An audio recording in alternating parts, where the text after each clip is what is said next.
Astro సిండికేట్లో మీ personal and business promotions కోసం కింది నెంబర్కు కాంటాక్ట్ చేయండి.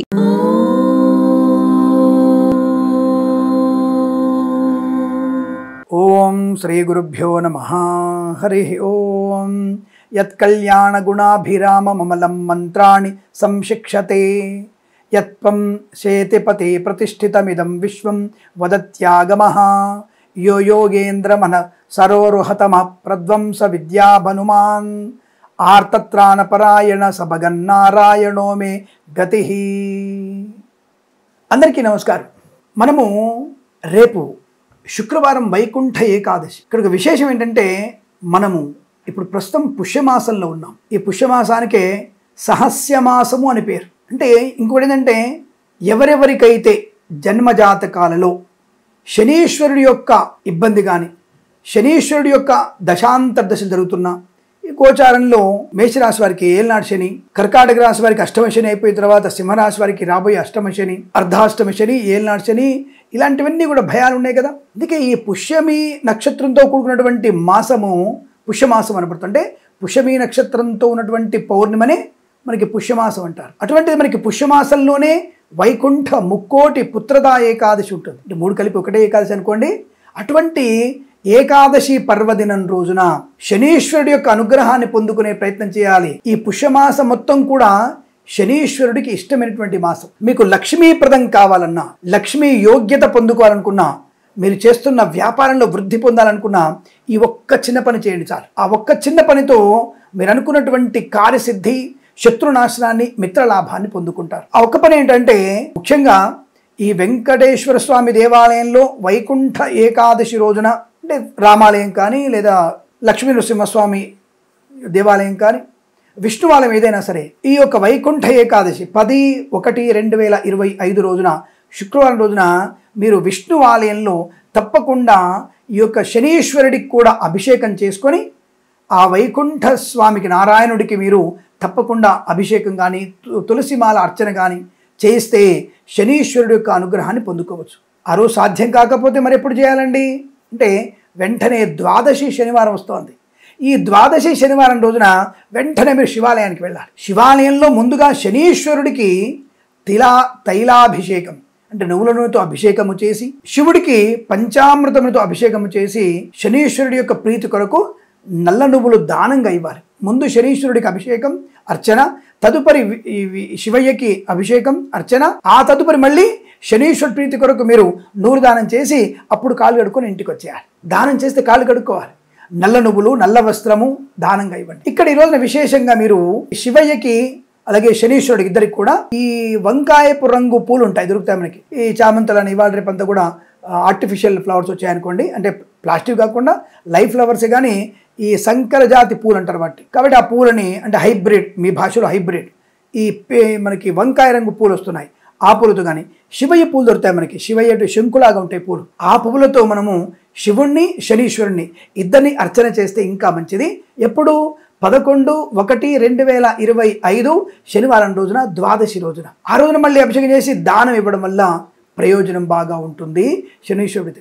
ఈ మాసం మొత్తం కూడా పుష్యమాసం మొత్తం కూడా మనము శనీశ్వరుడికి ఇష్టమైన మాసం. కాబట్టి ఈ మాసంలో మీకు పుష్యమీ నక్షత్రం కనుక ఎక్కడైనా వచ్చిందనుకోండి, ఆ రోజున ఖచ్చితంగా మీరు శనీశ్వరుడి ప్రీతి కొరకు శనీశ్వరుడికి హోమం చేయండి. నల్ల నువ్వులతో హోమం చేయండి. తప్పకుండా మీకు ఏళ్ళనాడు శని, అష్టమ శని, అర్ధాష్టమ శని, రాబోయేటువంటి ఏళ్ళనాడు శని, ఇవన్నీ కూడా మనకి తొలగిపోయేటువంటి శుభమైన మాసం. వైకుంఠ ఏకాదశి రావడం, ఈ మాసంలో మాస శివరాత్రి వస్తుంది, మళ్ళీ అలాగే పౌర్ణిమ పుష్యమి పౌర్ణమి వస్తుంది మనకి.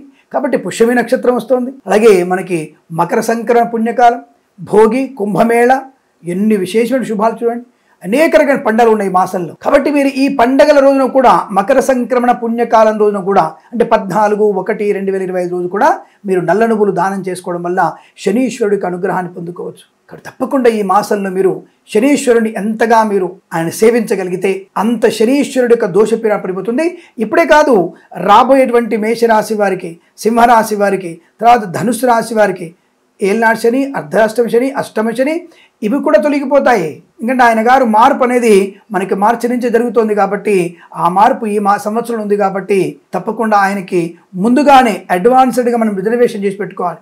ఆయన మాకు రాబోయేటువంటి ఏళ్ళనాడు శనులు, అష్టమ శనులు, అర్ధాష్టమ శనులు ఈ యొక్క దానం వల్ల, పూజ వల్ల, అభిషేకం వల్ల, హోమం వల్ల తొలగిపోవాలి స్వామి అని శనీశ్వరుని ప్రార్థన చేయాలి. కాబట్టి ఏకాదశి రోజున మనకి ముక్కోటి ఏకాదశి రోజున ఆ యొక్క స్వామివారిని దర్శనం చేసుకోండి. ఉత్తర సింహద్వార దర్శనం చేసుకోండి. తప్పకుండా ఆ ద్వార దర్శనం చేసుకోండి. లేదా మీరు మనసులో నారాయణమూర్తిని దర్శనం చేసుకోండి.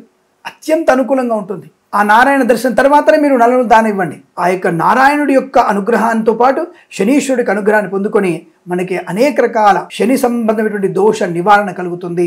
ఇందులో సందేహం లేదు. ఇది గుర్తుపెట్టుకోండి. కాబట్టి ఈ యొక్క మాసం మొత్తం కూడా ఈ శనివారం కుదరకపోతే స్వామి అంటే ఏదన్నా శనివారం, అది కుదరకపోతే ఇంకొక త్రయోదశి ఆదివారం, మకర సంక్రమణ పుణ్యకాలం ఇంకొక రోజు, ఈ 30 రోజులలో మిగిలినటువంటి ఇంకొక 20 రోజుల్ని మనకి ఆ 20 రోజుల్ని కూడా వాడుకొని బ్రహ్మాండంగా ఈ రాబోయేటువంటి 20 రోజుల్ని వాడుకొని శనీశ్వరుడి యొక్క నామస్మరణ అష్టోత్తరం చదువుకున్న వారికి ఏళ్ళనాడు శని ఏ దోషం ఉండదు. శనీశ్వరుడు అత్యంత శుభప్రదుడై మనకి అనుకూలమైనటువంటి శుభయోగాన్ని, ధనయోగాన్ని, విద్యాలాభాన్ని, ఉద్యోగ లాభాన్ని, విదేశీయానాన్ని, విదేశాల్లో స్థిర నివాసాన్ని, వీసా సంబంధ సౌలభ్యాన్ని, లోన్ సౌకర్యాన్ని, గృహయోగాన్ని, మిత్రలాభాన్ని, బంధులాభాన్ని, వైవాహిక యోగ్యతని, సత్సంతాన ప్రాప్తిని కలిగిస్తాడు. కాబట్టి ఈ యొక్క శనీశ్వరుడికి ఇష్టమైనటువంటి ఈ మాసంలో సూర్యుడి యొక్క మహా శుభదినం అంటే మకర సంక్రమణ శుభదినం, ఉత్తరాయణ పుణ్యకాలం, అలాగే వైకుంఠ పుత్రద, మనకి ముక్కోటి ఏకాదశి, మాస శివరాత్రి, పుష్యమి నక్షత్రం, భోగి, కనుమ, ఇలా అనేక రకమైన పండుగలు మనకు వస్తున్నాయి. కాబట్టి ఈ పండుగలలో తప్పకుండా మీరు ఇటువంటి దాన ధర్మాలు చేసుకోవడం వల్ల విశేషమైన శుభయోగం కలుగుతుంది. అలాగే ఇంకొక పని చేయాలి. మీరు ఈ యొక్క పుష్యమాసంలోనే మీరు మన ఆవులకు పూజ చేస్తుంటాం. అందరికీ తెలిసిన విషయం. ఆవులకి అందరూ పూజ చేస్తుంటారు. ఆవుకి వెనక భాగాన పూజ చేస్తారు. మంచిది. ఈ పుష్యమాసంలో మీరు ఎద్దుకి, అలాగే దున్నపోతు ఉంటుంది.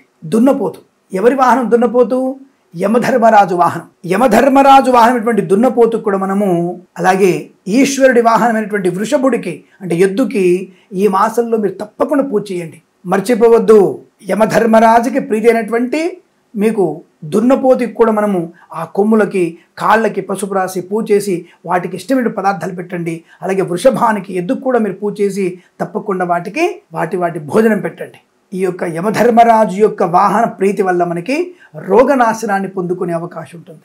ఆకస్మికంగా వచ్చేటువంటి అనారోగ్యాల నుంచి బయటపడే అవకాశం, అలాగే ఆకస్మికంగా వచ్చేటువంటి అంటే మరణము కూడా, ఆపత్కాలను కూడా మనకి ఆ యొక్క యమధర్మరాజు మనల్ని అనుగ్రహించి అకాల మరణాన్ని నిరోధింపజేస్తాడు. కాబట్టి అటువంటి విశేషమైంది ఈ యొక్క శనీశ్వరుడి ప్రీతి అయినటువంటి పుష్యమాసం. కాబట్టి తప్పకుండా మీరు ఇటువంటి శుభమైనటువంటి సమయాలలో ఈ యొక్క ఏకాదశి రోజు బాగా ఉపయోగించుకోండి. ముక్కోటి ఏకాదశి, పుష్యమి నక్షత్రం, పౌర్ణిమ, మకర సంక్రమణం, మాస శివరాత్రి ఇవి ఎక్కువగా ఉపయోగించుకొని ఆ నారాయణమూర్తి, ఆ యొక్క పరమేశ్వరుడి యొక్క అనుగ్రహాన్ని పొందాలని కోరుకుంటూ సర్వేజన సుఖినో భవంతు. ప్రేమతో మీ కిరణ్ శర్మ.